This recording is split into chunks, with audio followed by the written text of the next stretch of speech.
Evening and welcome to the Green Party Live. Every other Wednesday evening, we're gathering Green friends, members, and supporters for conversations with either elected Greens, activists, authors, academics, business people, NGO leaders, and change makers of all kinds to explore how collaboration, integration, and participation in our democracy holds the key for delivering the urgent systems change required to deliver environmental, social, and economic justice for all. As Greens, we value conversation, dialogue, and debate, even when that debate is sometimes difficult, because we know that the solutions to the problems of the day won't be discovered and delivered through rhetoric and sound bites. We believe that better is possible, but how can we make better happen? Better is possible when we build common ground, not battleground, when we turn activism in our streets into legislation in our parliament, when our economy serves our environment and our well-being, when the challenges that we face are solved by the communities who face them, when our homes, health, and work are seen as green issues, and better is possible, of course, when we build it together. So tonight and over the next 2 months, we're going to develop a bunch of different series looking into 3 major themes. So the first one is systems change, looking at social and environmental justice as the indivisible entities that they are. And because this is another message that doesn't fit into a soundbite, we are going to lead by not reinforcing siloed issues, but instead by engaging people in conversation to reveal the truth about how the solutions to our crises are interdependent. The second part is collaboration over competition past few months. So if everything is connected, then we must remember our shared values and find ways to work together. The third is participatory democracy, because a flourishing democracy requires citizens to have access to robust and truthful information, to engage in debate during election and beyond, to get out and vote, and to be empowered by the national government with information, skills, legal framework, and resources required to create customized local solutions. So tonight's event discusses those themes in the context about how everything is a green issue, because everything is connected, and what is happening to our climate and the environment affects every part of modern life, our homes and transport, our industries and opportunities for work, the air we breathe, the food we eat. And we've been joined by change makers whose work has evolved into a form of activism from somewhat unexpected industries, which may not seem like the most obvious route for change, but tonight they'll share their stories and strategies for how to make better possible, because better is already happening. So please join me in welcoming our guests tonight. I'll ask our panelists to introduce themselves, their change-making work, and how their work gives them hope that better is possible. So we'll start with Sinead and Adam. Hello, I'm Adam. Hi, I'm Sinead. We're from Orside Farm, based in East Sussex, in Arlington. We've been farming for maybe like the last three years now, so we're quite new to it. So we're kind of on this learning journey as well. Yeah, we moved to this new site months ago. We started work here in February, and we're an agroecological, regenerative, organic farm, so all the buzzwords are really there. But we've come to a kind of new patch of land that's been neglected for a long time. It's under conventional arable agriculture for 30 years, growing the same thing in monocultures. So we're here to try and fix it and bring some life back into it. And we grow edible flowers. We actually grow. That we actually do. We grow edible flowers, cut flowers, veg, and herbs. So anything weird, wonderful, colourful, that's our gig. Amazing, thank you. And for everyone watching, agroecological farming or regenerative farming is part of Green Party policy, so part of our Green New Deal. Daphne, do you want to go next? Sorry. Yeah, so I'm Daphne Rowe. I'm the founder of Lavorica. We're an ethical fragrance brand, and I'll probably explain in better detail later why ethical is relevant to fragrance. But I'm also the nose, which means I'm the natural perfumer of the company. And we're the only fragrance brand that uses a trademark dry oil perfume spray And what this is, it's an organic alternative to perfumers' alcohol and synthetic fragrance, which leaves a Molotov cocktail of toxic chemicals, which is dangerous not only to our health, but to the environment as well. I also work as an ethical fragrance ambassador. No, it's a mouthful, but basically all that means is that I fight against a self-regulated fragrance industry that has no interest in telling us what we're actually putting on our skins or putting into the atmosphere. And I try to raise awareness about the dangers of synthetic fragrance. Great, thank you. And last but not least, Sophie. Hi, my name's Sophie. I'm the founder of Gung Ho, which is a sustainable British fashion brand that's on a mission to get people talking about current issues. So what we do is each year we pick a different theme that we campaign around. We just did a year on the impact that food has on the environment, food for thought, and we're going to be moving on to climate change, the mother of all issues. So an example of this is I'm wearing one of our pieces, which is an Air Miles top. And the smaller the produce, the further on average it has travelled to get to London. So it's sort of starting to raise awareness about these little issues that kind of people don't talk about anymore, and making it a little bit more friendly. We make in London, 10% goes back to charity. We try and do everything as sustainably as we can, from packaging to the way that we cut and our clothes. But yeah, so it's kind of trying to get people talking and engaged with these issues through whatever means possible, whether that's supper clubs, fashion events, or yeah, lovely events like this. So awesome, thanks, Soph. So for everyone who's attending, there's going to be time for a Q&A at the latter half. I'm going to ask a few questions that we've come up with in the Green Party offices, but if you want to use the Q&A function at the bottom of your screen, if you're on a PC or an Apple computer, you'll see the Q&A option when you hover over the bottom of your screen, and you can pop your question in there, and folks can upvote what you put in, and we'll answer as many questions as we can as we go through.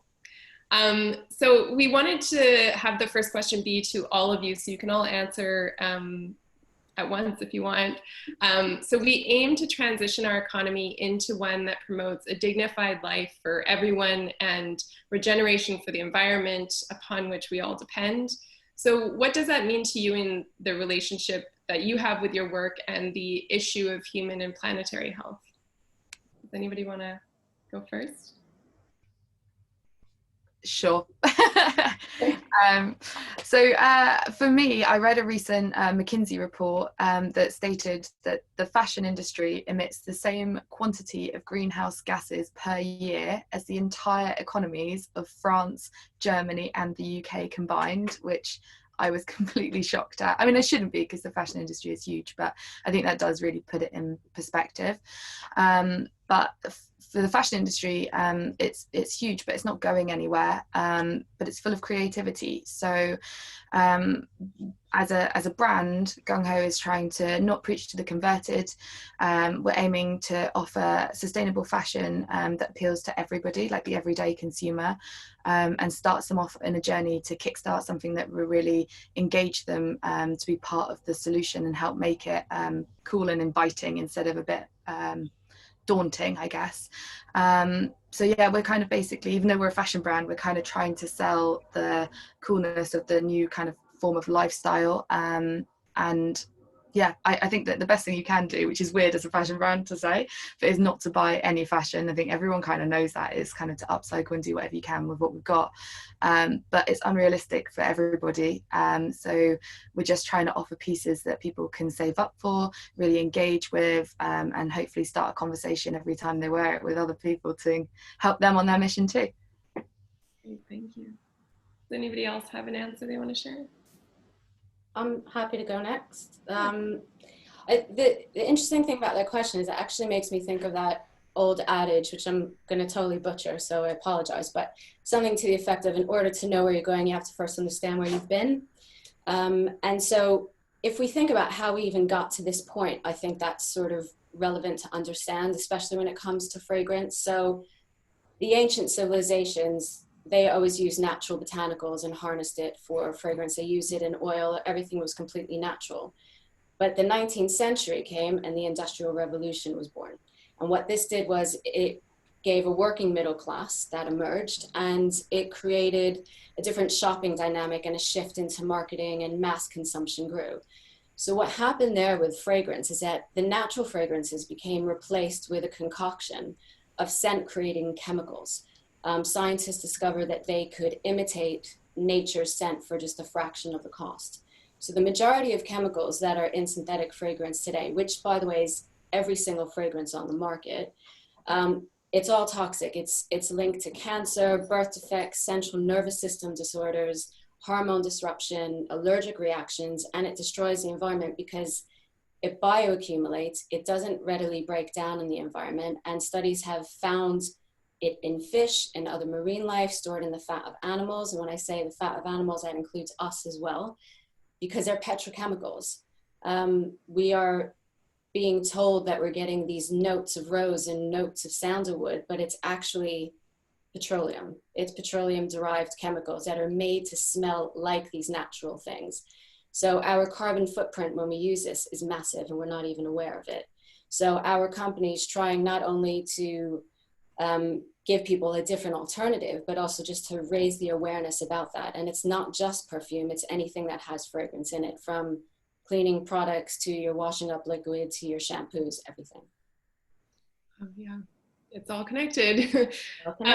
Sinead and Adam, do you have an answer for that too, about how your relationship to your work has affected the regeneration of the environment? I mean, you're actually regenerating soil and everything that you do.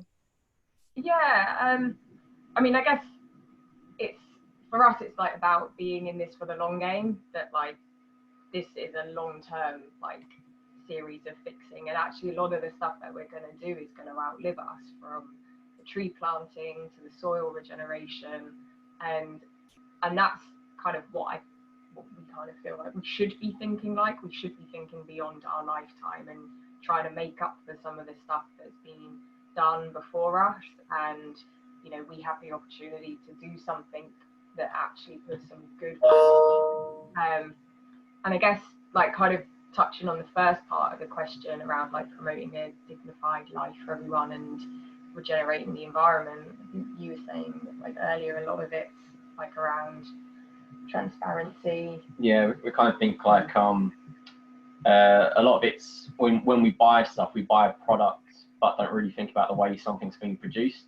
So I think a lot of our stuff we want to be quite clear on like how we've grown it, the methods we used, and yeah, it's not just a benefit to us, it's a benefit for the planet, for nature, for wildlife.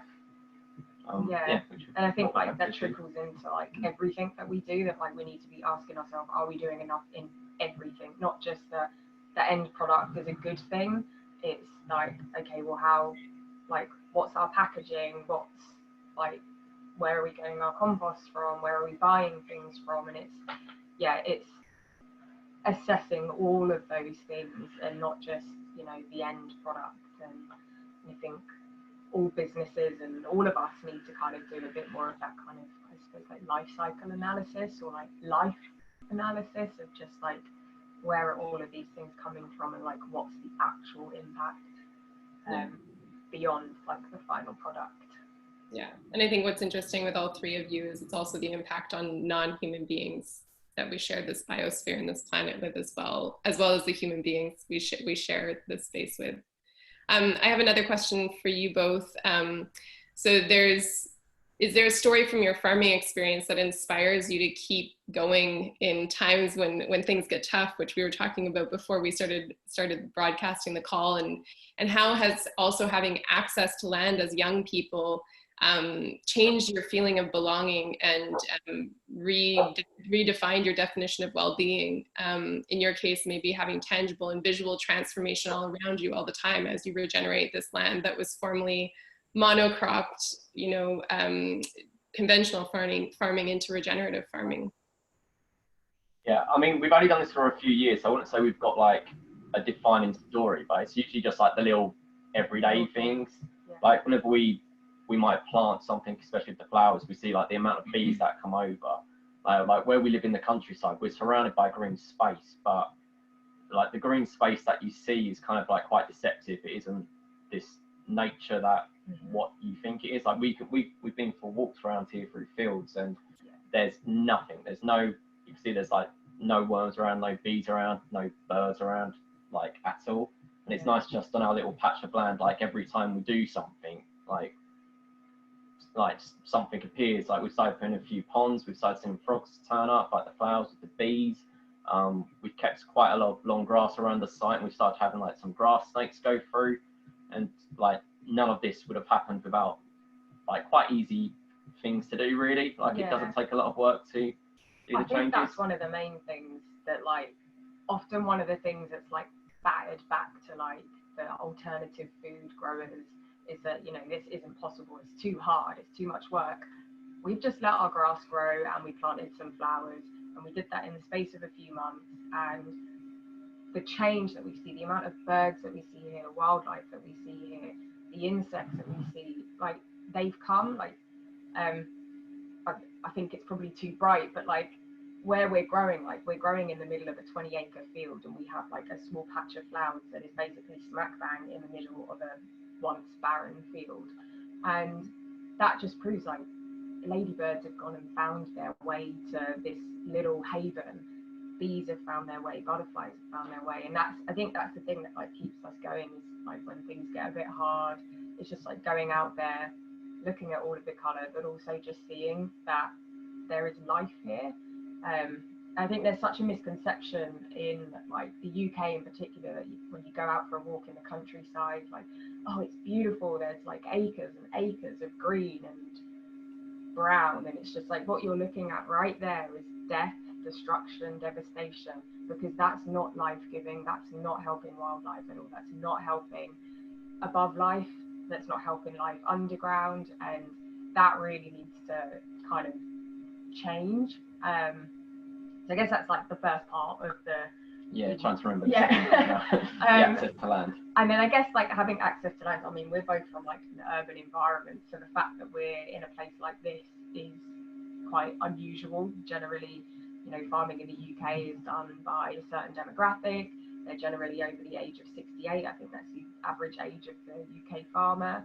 And the fact that like we're on a patch of land that we can now call home, that we have a lease on for 150 years, is like pretty phenomenal. And like we got that through the Ecological Land Cooperative. So what they're doing is buying up patches of land, splitting them into 3 to make small holdings, and then getting people like us from non-conventional farming backgrounds. We didn't inherit it, we don't come from a lot of money, we're not the typical farmer, and creating that opportunity for people, which and even on like the financial basis as well, like there's like a rent to buy scheme, a deposit scheme, and so it's not like we had, like, I mean, we wouldn't be able to anyway, but we didn't have to like stump up some huge amount of money to get this piece of land. We just had to, I guess, like prove our worth, really, and then that's the main criteria, really, just to make sure that you're going to be doing good here. So. And I think that's one of the things that, you know, like is trying to inspire other people to do this, because the face of farming has always looked a certain way and it's been very inaccessible for a lot of people. But that's not to say that there's a whole range of diverse people that are growing in really unique ways and have something to bring to this industry, because we've obviously gotten to a point in this industry where it's not working anymore, and it is creating so much devastation on so many different scales, from our waterways to our air to the food that we're consuming, and something has to change because it's been done by the same people forever, and we're at this point. So we need new talent, we need new blood in this industry, and I think that's something that I guess like every day when we look out of our window, we're just like, whoa, we're here, what is this? This is wild. That like it is possible, and it's, you know, thanks to groups like the Ecological Land Cooperative that are basically like taking back land from the big corporations and the big farming, and like putting it back in the hands of, you know, small scale farmers that want to do something good for the planet and for people. That was quite a long answer. Question. Not sure if we can. It's perfect, and it is, you know, the access to land issue is a huge thing here. It's also a huge thing the other side of the pond as well, and and access to nature with that, and being able to tend the land, and then the knock-on effects not only for you as a person but also for the natural world, and also for the human community, moving folks out of big city centers and providing opportunities for work in the countryside, which then, you know, revitalize the economies there, and it sort of has a continuous knock-on effect that just sort of gives you that living example of everything is a green issue and how that all connects. So thank you. Sophie, you're up next, and through your work and your art and creations, you've really focused on trying to help folks make that mindset change, which incites the urgent action required to address the urgency of the issues that sort of lay among the intersects of environmental, climate, and social justice crises. And because this isn't a crisis that's coming in the future, our lives are being affected now, people are dying now, we really need urgent action. But at the same time, a lot of that urgent action requires mindset change, requires understanding the intersects between all of these issues. So to deliver the change in a political consensus, that takes time. So in your view, how do you see us reconciling these two things? Such a big question. I'm going to ask Daphne the same question after. So no, it's like the most important question, really, because it's all about just inspiring change, isn't it, really, and getting people engaged with it. I think that it's actually time for a lot of the brands and different people who actually, you know, like, I mean, I say brands being fashion, but for whatever industry it is, to kind of step up the game and make the alternatives to the sort of normal options out there, like better, cooler, whatever. Like it's got to be, it's up to the creatives, I think, to sort of get the other people on board. So I feel like when we do these supper clubs, like it's quite cool because we get quite a lot of people that are, you know, just interested in fashion that come along, and then they're sitting there around a table and they get given like a vegan dinner, like a 5-course sort of like really awesome vegan dinner, and they didn't come because it was vegan, and that's not actually what we were trying to do at all. It's like trying to get people to come in, have an amazing dinner that they maybe wouldn't normally get, and then by the end of it just be like, wow, that was incredible food. And then they're like, oh, I'm not missing out on anything because I don't feel like I've missed out on having like not vegan food because the quality was so good. And that's just it. And I think that for fashion, if you can do the same thing, if sustainable fashion can look just as good as regular fashion, then that's bang on. And if we can sort of engage and explain to people clearly why sustainable fashion is more important and why it is more expensive, then I think people will step up and want to sort of, after the brands step up, the consumers will step up because they'll understand more about what's going on. And that's kind of, I don't know, it's a big part of the change. But if you inspire one small step, then the next time the next step is easier, and then that becomes second nature and you can move on to the next thing that you want to work on. So I think that that's kind of the gist. But I genuinely feel like the only way that we're going to do this is through positivity, because anything that's to do with being a lecture or feeling like sad, or, you know, it's just so overwhelming for people that they kind of recoil and they go like, oh no, I don't want to be part of that. It's I like my life, which, to be honest, you know, change is always scary. So you got to make the change good, positive, and hopefully people will get on board through that. I don't think we're that far away either. I think that I might be really naive, but I genuinely don't think we're that far away from people thinking that becoming part of the change is cool. Yeah. Well, I guess it's almost like, you know, each action plants a seed, and then either another person's action might water that seed, and then, you know, the different cultivation areas of cultivation, each seed takes different amounts of time to germinate. So for some folks, it will take longer than others.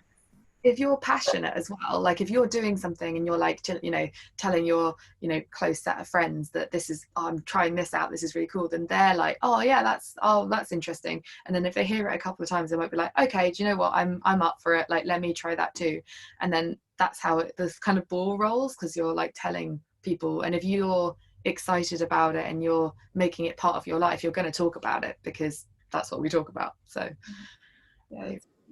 Daphne, do you have an answer to the same question? Yeah, but before I answer that, I just want to say I have been to the Gung Ho dinner events and the food is amazing. And I've sat around people who weren't vegan that were just like, oh my God, it's the best food I've ever had in my life. So I just wanted to say that she wasn't just saying that, it's actually true. So Oh, I'm not taking any credit for any of the food at all. no, but you picked like amazing chefs and everyone there, and it was just such a cool environment. And it was one of those things where I think people do recoil a little bit and they're just like, oh, don't preach to me. I've heard enough. Like, what else do I need to change in my life? You know, so to be in those sort of environments is really good. But I also think that I found that actually people do want to make changes. They just need to be informed. They just need to be aware of some home truths. And when they are, they're actually quite quick to make changes. So if you think about things like the sort of glass houses and the glass walls rather in slaughterhouses and how that sort of propelled the vegan movement forward. And it's something that Sinead and Adam mentioned earlier, it's transparency. It's something that is crucial to all of this. And transparency for me in the fragrance industry is everything, because there is absolutely no transparency on beauty labels at all. And so most of us are not even aware of the fact that the everyday products that we use are incredibly toxic to our health and to the environment. And when we think of things like fossil fuels, for example, we think of like big ticket items like transportation, but we don't really realize that the fragrance that, like I said, is in pretty much everything, is comprised of petrochemicals. So 95% of the chemicals used in synthetic fragrance are derived from petroleum. And there was a study in the Journal of Science that said that using scented products emit the same amount of chemical vapors as petroleum emissions from cars. So that sounds insane, but now that you're aware that these materials are made from petroleum, it shouldn't actually be a shock, because every single one of us, every single day, I mean, we could be going to Extinction Rebellion protests, which is amazing, and trying not to fly and trying not to use cars as much in transportation. But our everyday products, we're not even aware we're contributing just as much toxic energy into the world and actually onto our skin and into our bodies. And we're just not even aware of it. So I think for me, it's about making people aware. And once they're aware, and once I talk to people, there's like, holy shit, I had no idea. I had no idea. And once they know, they want to make the change. Yeah. I guess too, it's the difference between emitting carbon into the atmosphere where its overpopulation causes harm, and what Sinead and Adam are doing through soil regeneration is pulling that carbon back down into the soil to be safely stored and feed the microorganisms in the soil and help the biosphere and everything else, which kind of leads me to my next question for Sinead and Adam. How do we help people understand that these solutions are integrated? You all work so deeply with soils, so can you walk folks through how soil is one of the roots for systems change? I kind of just gave away the short version of that. Yeah, you What gave she away said. the answer. Yeah. That's literally what I was going to say. I guess first part, in terms of like how the solution is integrated, I think you kind of brought it up earlier as well. It's like the whole silos thing, that often we generally think of like industry and like the things to solve in that industry, but we don't actually think of the ways that like different industries cross. So like farming isn't just food. Farming is also cut flowers. Farming is also like biofuels in some cases.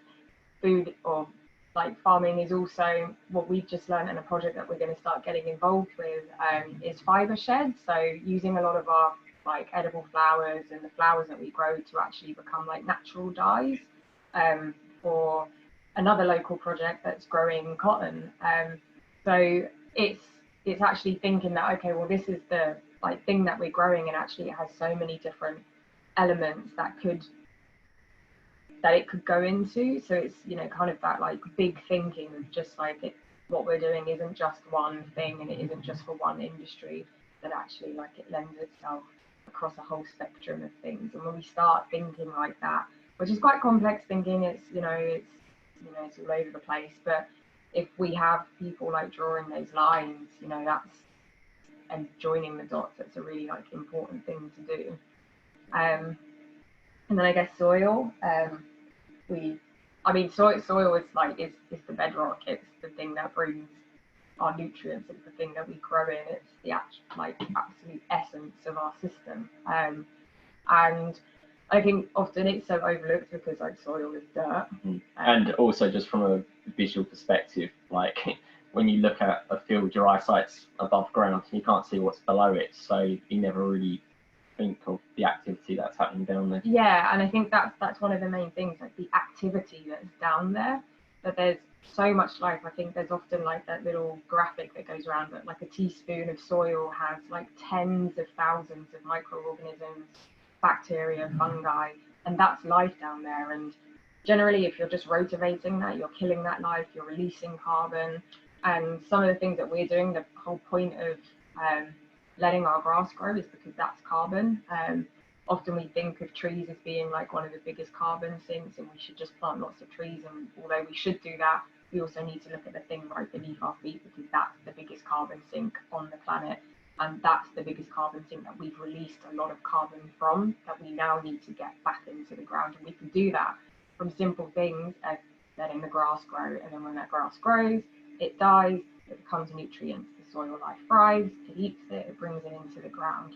So it's a lot of these things are simple, nature wants to do this thing, but we keep interfering, we keep breaking up that system. And it's just if we just stand back and just let it do its thing, that's, a huge part of the solution is just letting some of this stuff fix itself and just creating the environment for it to do that, and to stop interfering and putting our ways of mechanization and our ideas onto nature, and actually looking at it and looking at things and saying, oh, actually we're doing it wrong and we should work within the limits, which I'm sure all of us know here. And we always Stanley, we talk about the perception of what beauty and stuff is. So again, going back to walking through countryside, seeing green fields and stuff, it's we look at the aesthetics of things too much rather than the actual science of beauty, really. So what might look like a messy, unkept field is a field that's just doing its own thing and looking after itself and doesn't need to be interfered with, which is, I guess, what happens too much. Yeah, and recovering. And I think, a huge thing about soil is, in nature there is no such thing as bare soil. So to rotivate a field is a really incredibly bad thing to do. And the reason we get grassy weeds or thistles, etc., is that's nature fixing itself. Those are fixing plants. And yeah, I think, when you have healthy soil, you grow healthy plants, because those plants are able to make up connections that they haven't been able to make with fungi, and the fungi will feed those plants, and then those plants nourish us, and it's just a whole big system, and it all starts from the ground. And changing the way that we deal with soil and not seeing it as this lifeless pile of dirt to just do mean things to. That's a great answer. And actually, interestingly, we had Deborah Barker from Plough Hatch Farm here as one of our guests a couple of weeks ago. And there's a thread between almost everyone here, I think, between Plough Hatch Farm, because Sophie shot her climate change collection at Plough Hatch. I also work for Fiber Shed, and Daphne, I think you visited Plough Hatch as well, haven't you? Or maybe not. I'd like to say I have, but I haven't. You're gonna have to go if you're gonna. But I have to go. I don't want to lie and say but I haven't. I'd like to go. I did my shoot at Tablehurst. Oh, okay, never mind then. Yeah. But I'd like to go as well. Daphne, let's go. But it's still all connected. It is still all connected. And speaking of connections, Sophie, as you sort of spoke about before, when we gather likely and unlikely allies together, how do we share some of those alliances, like the ones you've had success with in your work, by connecting that string between food and fashion, and how you and Daphne have co-collaborated to connect the string between food, fashion, and beauty, and farming as well. Who could be some of the unlikely allies in the future that you would want to work with? I mean, it just depends on what we're campaigning around, really, because that kind of sets the tone. So I always thought that looking back, the most recent collab that I've done was with Daphne and Lavorica, which was the when I was looking into pesticides, and I was like, got so freaked out because I was like, I learn about like the fashion industry and pesticides, which is a whole topic, and then I was learning about what I could do with the print design to do with food and pesticides, and being like, oh my god, this is huge. And then I was talking to Daphne, and we were talking about like perfume, and I was like, oh my gosh, this is It gets worse. yeah, I was like, well, when does it end? Like, it is all so connected, like every single thing to do, like, and that's, I would never think, because it's not my area of expertise, that like the beauty industry would have pesticides in it. So it was like, okay, like this is so weird. But I think, I don't know, in the future, like it's hard. I use we don't use models, we use like inspirational badass women or people that are doing like cool things within the sort of campaign that we're working for and doing and campaigning around. So I don't know, things kind of just sort of tend to ease into stuff, but with the climate change situation we had to cancel, which was going to be a big collaboration, I guess.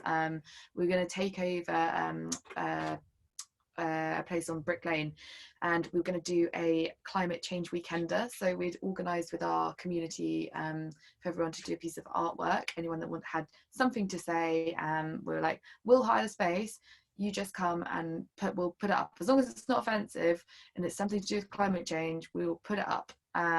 We had over 100 people get in touch with something to put up. And then we're going to do, as well as the exhibition, a climate change cabaret. So we'd got like a load of different people that are kind of doing different forms of art. So instead of doing like obviously like on paper, like a sort of printed thing, so we had like spoken word, comedians, dancers, like other random people that've got things to say to do with climate change, and you're like, let's just put it all in one place and really hope to inspire. So in terms of the future, I'm hoping that we can still go ahead with the climate change weekend at some point. We even had a bake-off planned, climate change bake-off. But I mean, it's just so hard, because now with events, there's a bit of a question mark. But I feel like we'll just go, and as we cross paths with other people doing cool things, we will always be like, as a brand, we just want to sing about whatever anyone's doing to do with the campaign that we're working on. So it's kind of our job to be like, these people are doing really cool things over here, these people are doing really cool things over here, by the way, this is a sweatshirt about it. But it's kind of, yeah, so we'll see, but to be revealed. And Daphne, you've actually been collaborating with our green peer Natalie Bennett, because what we kind of need to work on is getting people involved in democracy beyond just voting. And so we're always looking for ideas of how to empower people, or to have people empower themselves to use their democratic rights to start creating and implementing solutions. So your collaboration with Natalie is to get better transparency on beauty labels, so that the toxic petrochemicals you were speaking on can no longer hide behind like ingredients like fragrance. How far have you gotten along on that? What inspired it? What made you kind of move into the political sphere in order to empower the beauty industry to make better choices?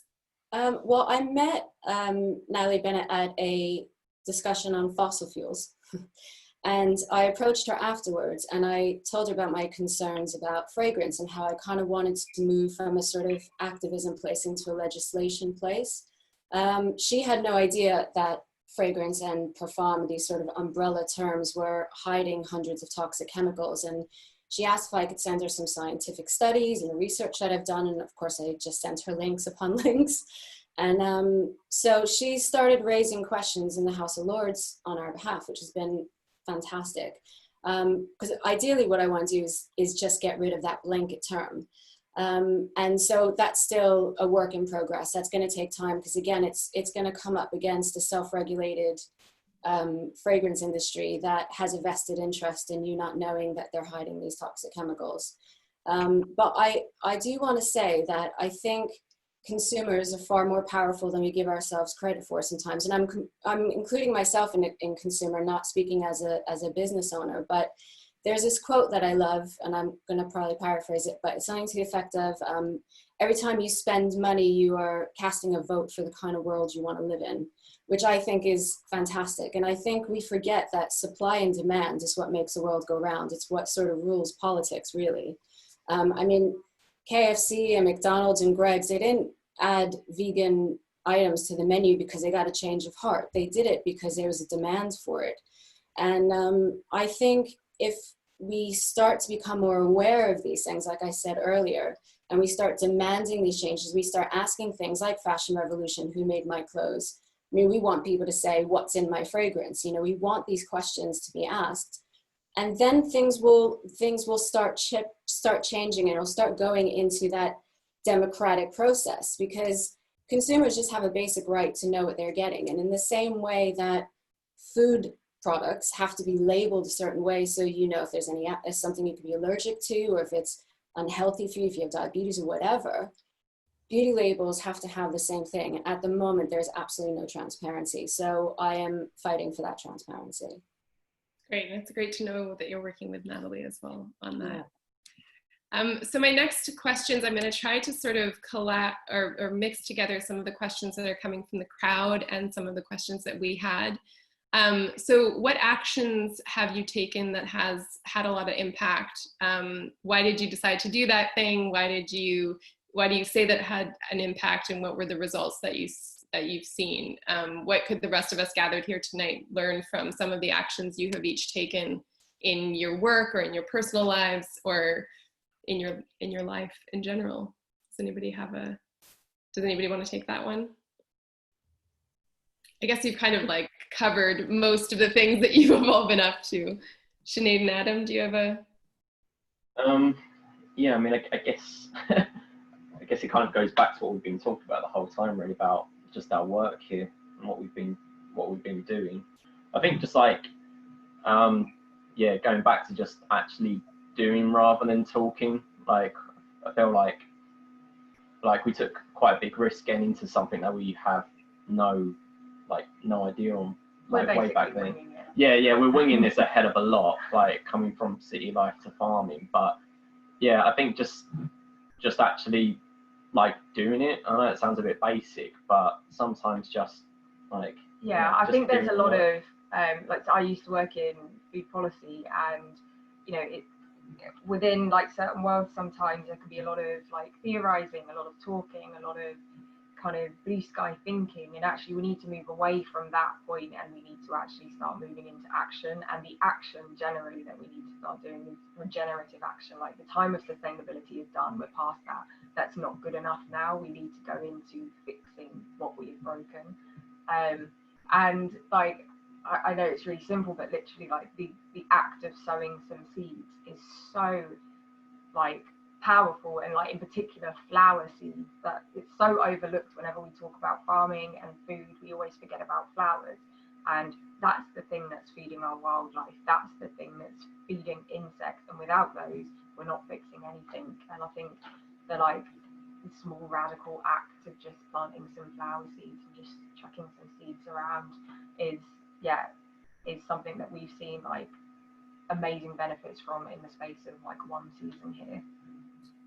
Yeah, I think there's a book called The Overstory, and there's a quote from there saying, we don't know if bees evolved before flowers or if flowers evolved before bees, because they're so interdependent.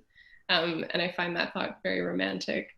I guess in terms of farming, and this is a question from Rachel Swaby, and it's similar to a question we were going to ask next. If you were in charge of government policy, what would you specifically write into the UK law that you think would make the biggest difference for the environmental impact of our agricultural system? That's a big one. I mean, I guess like as organic, like we're quite against like chemicals. I think the effects of them are far more detrimental than we like give any credit to. Pesticides are just actively killing wildlife, etc. Like wildlife that could be doing the work for us. So I think a lot more needs to be done to kind of like support and uphold like a move away from like a really large scale in like chemical based industry, and more support for like smallholders and small scale farming. So like we're 4.5 acres, so we don't exist to the government. We're not a farm on their scale, but we have the potential to grow just as much as some like big places, or like in terms of the revenue that we could bring in and the outputs that we make and nutritious food. but we're completely ignored. We're not entitled to any support. We're not entitled to a say in things. And there's so many small scale farmers that fall into that box that are feeding hundreds and hundreds of families. And I think more support and more recognition that small scale farming has a role to play in this country, I think is something that we'd like to see. Yeah, I think also like better education as well. Like, I think like both from like a career path, but also from a consumer perspective. Like, I think we learned that like farming is quite a class industry. Like, you usually need like a lot of money, or just like inherit land in general to get it, and therefore it's not really something that's ever. You never taught this stuff at school, because it's almost like there's no point. You're never going to be able to access that. Whereas if you was taught, you know, like just farming's like a potential career path when you're younger, you might push for this when you get to like your, I guess like your late teens, early 20s to start something like this up. But it's always just one of those things that people would never even consider doing. Yeah, it's like an unspoken thing, like you won't do this unless you're born into it. Yeah. Basically, is like the premise of most farming. And I think like a lot of attention gets paid on like young children and infants and teaching them about food, but then we don't teach teenagers about food. We don't carry that on. So what we're basically saying is like food is fun for a little while, but it's not really worthwhile doing as you get older, and like that continuation. So sorry, yeah, that's quite a few things. Yeah, I was just going to add that, like, but then if more people got taught at school, if more land was made accessible, then technically you could have loads of small scale farms around the country, rather than just one person taking up a lot of unused land. And therefore, yeah, you can supply more people that way. It's just a little question that popped up, and I thought I'd just try. Yeah. And no, definitely. Well, and I think, and Deborah Barker was talking about Fibershed, about flipping the industries on their backs to really sort of hero the farmers and make farming, make celebrity farmers, so to speak, rather than having folks like the Kardashians have folks like you guys as like the people we want to look up to and have kids want to be like. Sophie and Daphne, is there any law you would love to see enacted? I would quite like to see like sustainable fabrics, or sort of making locally and thinking about carbon footprints a bit more subsidized. So I feel like there's a lot, a lot of big brands, they make on in China or in India, and then they make it cheaply, and then they fly it over here, and yes, they are paying less, but they're also, with like, the world is absorbing that cost in a different way. And I just feel like it would help sort of rebalance the fact that, like, when you decide that you want to switch to more sustainable options, there's like quite a big price gap, and a lot of people are quite put off simply because they're like, I can't afford that, like I don't want that. And there's a lot of different reasons for that, but it would help level the playing field a bit, if and also maybe help larger brands then want to be like, there's incentive for me to think about my carbon footprint and think about helping like use different fabrics. And if you're a fashion brand, and sustainable fabrics are really kind of coming up now, but it's still something that they cost a lot, because a lot of it's new technology, so it's not something that a lot of brands have access to even have, because they need the other bigger places to really invest and be like, we're like, that whole mill is just gonna do fabric made from apple peel, which is great, that's fantastic, and that's what we need, but there's not enough demand for it yet, so the smaller companies aren't able to really have access to it as much as they should. So yeah, I think subsidizing things like that would be really helpful. Yeah, and this one of the questions that came from the crowd, from a woman named Lydia, said we've talked about mindset change and making the alternatives better, but some consumers don't have the financial possibility to buy the more expensive green alternative. And then, like you're saying, that really does speak to the subsidies that are given and the true cost of the products that we buy that are that cheaper price, and also access to work and the way that our economy works, that it doesn't distribute fairly to all the folks who are part of it. Daphne, do you have anything to add? Just, she brings up a really good point, and that kind of goes back to what I was saying earlier about the sort of industrial revolution and how it all came to that, because companies have been trying to feed their bottom line by making poor quality materials and items, and so we've gotten used to those prices. So I completely understand what she's saying. It is completely unfair. Yeah, for us, it's like I said, I just want it to be illegal to have that blanket umbrella term of fragrance or parfum on ingredients, because it's hiding a Pandora box of toxic chemicals. And I think if it was made, you know, if companies had to actually write in their ingredients what they were using, they might reformulate a bit, because it would basically just say gasoline, you know, because people are just not aware of it, you know. So I want that transparency to be something that's legalized. Something we can all work towards. So another question somebody asked was, how do we educate people about all of this when Murdoch controls the media? And I'll add that in a recent study, something like 83% of folks in the UK get their news and information from Instagram, which I believe all of you are using. What ways do you help to educate folks on those platforms that are not controlled by Murdoch, though they might be controlled by Zuckerberg? I think you just have to break it down, because as we kind of spoke about at the beginning, like, you don't want to make it overwhelming. So it's quite hard. Like, I always feel when people ask me sort of what I'm doing, and you're like, or like what kind of fashion brand is gung-ho, and they're expecting you just to say women's wear or something like that, and you're like, we're a fashion brand that's trying to do this, we're doing this, that's something we're also focusing on. And then it's just like rhythm. So I think that it's sort of trying to slowly engage in sort of, I think something that's quite interesting is sort of interesting facts that people stumble across, because sometimes little, like, not huge paragraphs, but just something really small can really stick with you, and then you kind of go, oh, okay, and that kind of maybe makes you think about it. And if you're still thinking about it, you'll maybe go back and do a bit of research into what that is on your own. And that's, like, as we mentioned, planting the seed and letting somebody go on their own journey, which is cool. Anybody else want to share how they educate?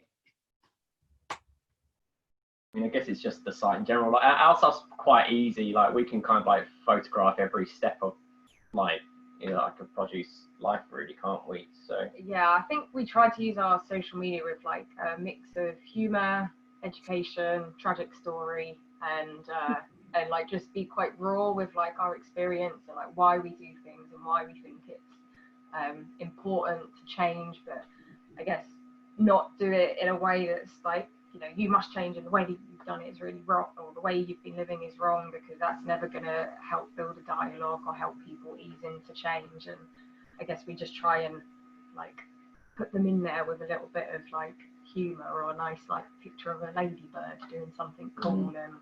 But yeah, just trying to make it like, I guess, make it fun, even though it's not a fun subject. But I think sometimes it's just like a nice way to just try and get people to engage, and like not to make people feel bad for like the way that they've been living or like the decisions that we make, and just, you know, trying like little pockets of, here you go, this is a good thing that you could do, and hopefully that works. We don't know. Seems to go well. Daphne? I think, as both have said, I think good old-fashioned word of mouth is not something to ignore, because I think the majority of people who have joined today are probably active in some way of doing research and know well enough to have to dig a bit to kind of, you know, get the truth. And people like us who are out there and we're being active, I mean, I know that on my Instagram, I'm like, ask me any question you want, whenever you want, I will answer it. You know, I'm a small company. I don't have a PR team. I can't afford one. So I don't have people out there shouting for me. I have to do it myself by joining panels like this and, you know, just educating people as much as I can, doing collaborations with people like Sophie and trying to get the word out there. And I think if it's something of interest, it does build and people are aware of it. And the people who want to be activists will always be. regardless of what the media says or doesn't say, they'll always find a way to get their voices heard. So just touching on what Daphne just said, it works as the reverse. Like, we want people to contact us about things and ask us things because we're happy to be open and we want people to be asking these questions. There are a lot of brands, like, you know, in the Who Made My Clothes campaign and stuff, that, you know, we are actively asking people to ask the questions to brands. So if you have social media, call them out, because it's public and they will have to respond to you, otherwise they look bad. So it kind of allows them, and they think that, I think it's like, for every one person that actually says something, 100 people think it. I think that's it. So like actually doing a little bit of like, hey, like, just wondering, like, what's happening with this? Like, it says quite a lot, and they will take it seriously. So yeah, it's good.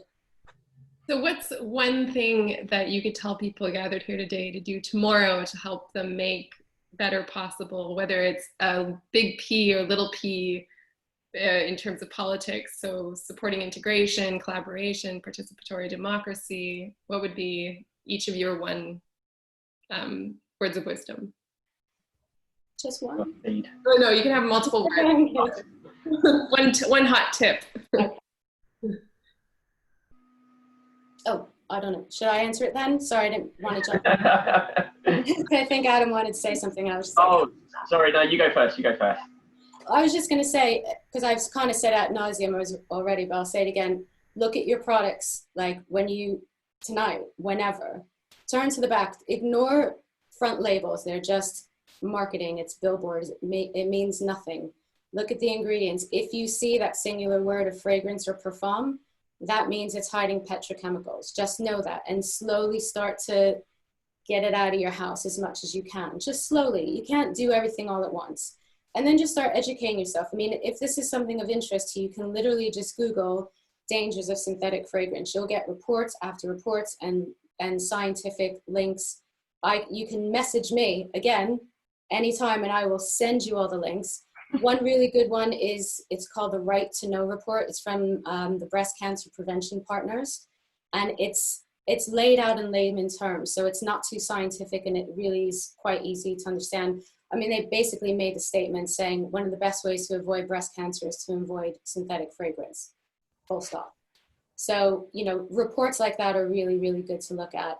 And if you like more visual kind of things, I would suggest watching a documentary called Stink. They have an Instagram. You can get a link from there, or you can just look it up on YouTube, and you will see just how deep the rabbit hole goes. Thank you. Sinead and Adam, do you want to go next? I guess an active thing would be, if you have the space and if you have the access to it, is just sow seeds.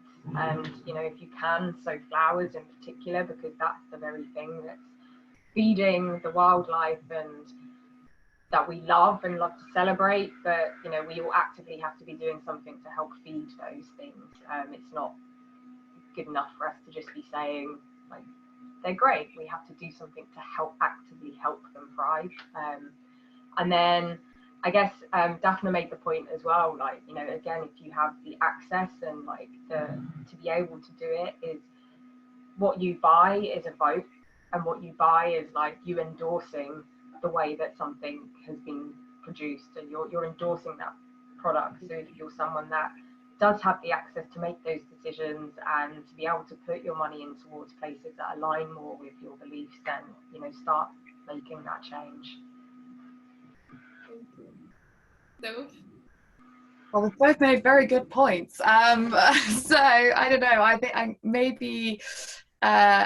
I listened to a New Scientist lecture throughout lockdown about climate change, and the one thing that I found quite interesting that I hadn't kind of come across before was that your the energy that you use in your home emits more carbon emissions than transport overall. So if you can, I gave you that link, I think. Did you? Yeah, I think so. Sorry, I didn't want to ruin your train of thought. I think we talked about that once. Sorry. I got really nerdy. I got into a load of lectures, which I think everyone probably here has, so it's fine. But yeah, and it was really shocking, and I just thought, right, so if I like where I actually live, I need to try and it's like a community kind of thing, so I need to try and get a load of people on board to help make the whole thing change.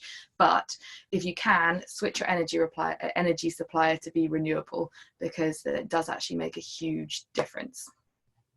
And we had Agamemnon, who actually lives in Sophie's community last week, who helps to run Repowering London. So any of you who missed that replay is on the Green Living Room. And we also have a partnership with Ecotricity as the Green Party. So if you sign up via a link that we'll try to share, but if we can't during this chat, we'll send it in the follow-up email. But basically the Green Party gets £50 if you sign up, and then we also get £50 for every year that you remain signed up. So it's a great way to donate to the Green Party while doing good. So it's just after 7, so we're going to wrap this up, but thank you everyone who came. For those of you that are looking to learn more, we have a well of content we've created over on the Green Living Room. We're adding to it every day and trying to sort of reorganize it right now, but you can explore the replays to all the other live events, including the one with Agamemnon and with Deborah, who we were talking about before. And so it's hosted on livingroom.greenparty.org.uk, and please feel free to share these replays with your friends and family to sort of ignite conversations with them around the topics that we're exploring.